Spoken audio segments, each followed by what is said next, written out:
Sunset 2006, The Modern Prometheus Reprise. 1. The story of Frankenstein is about a man and a monster. Man shaped of clay, given fire. Monster, man's puerile harness of that fire, an ugly shape. A metaphor that makes us, man and monster, lover and liar, alchemy's folly, these thievings of fire. This is what I told myself. All geniuses are broken children. A motherless boy bears the void, hardens desire, and chooses science. Gives his entirety to what his grief believes. His clay self, a bisque in the world, while his soft stuff stays with its want. And within the wet center, he whimpers.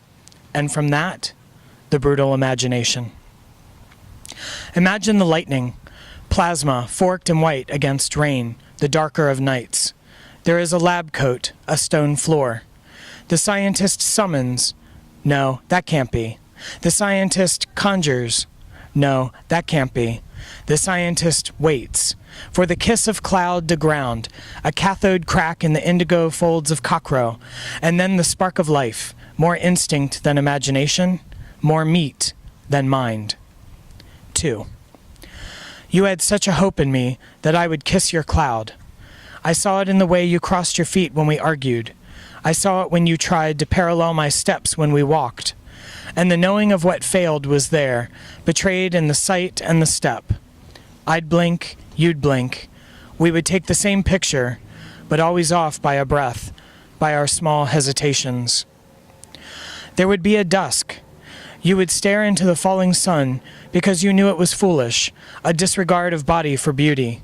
The maker heart, the most adored of fools. You knew this, and I adored you, not because of this. You also loved the light, how it glinted your eyes, made you a different color. You would stare at the sun to find what you wanted in me, the blown shine smoothing my delineations, until there was only an open field for you to run through. 3. The story of Frankenstein is about a man and what he makes. The child hides behind a curtain and whispers instructions. Let's imagine, as you often do, on a slab, the scientist shaping matter, skin and bone, blood and coil, hand sculpting organ, heart, liver, lymph. Do details matter? He sees what he wants. He stares into the horror and sees a man, sees his mother, sees a promise, then another, and waits for lightning. I told you that the story of Frankenstein was about a man who created a monster, and you said, no, it's not. It's about the monster himself. And I said, that is a common misconception. And you said the commons were the people's progress. And I said, I bet you didn't read the book. And you didn't say anything. And I said, you just saw the Karloff movie, I bet. And you said, that proves nothing. I didn't say anything. You said, don't look at me that way. You said I was a misconception. You said there is truth in the skin of things.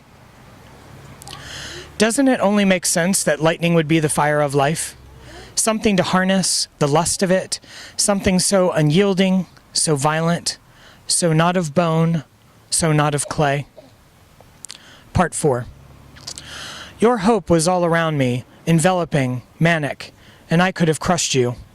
The knees you made for me did not bend. The head you found for me did not bow. The heart you pressed did not beat your rhythm. I was afraid. You made me too big and I couldn't fit in the world. My hands squeezed, my feet thudded, my words stomped. I hurt everything, the soft stuff around you. I could not live as what you imagined. It was all large and no multitude. 5.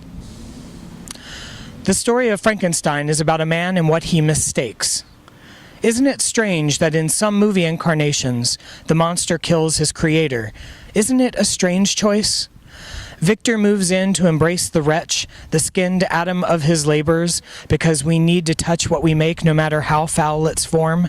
And after its treachery, its plasma fury, its killing heart killed, Victor leans into the mass, and a trust of no reason envelops him, and the creature envelops him, wraps giant arms, Creation wrapping arms around Creator, because don't we want the things we make to be bigger than ourselves?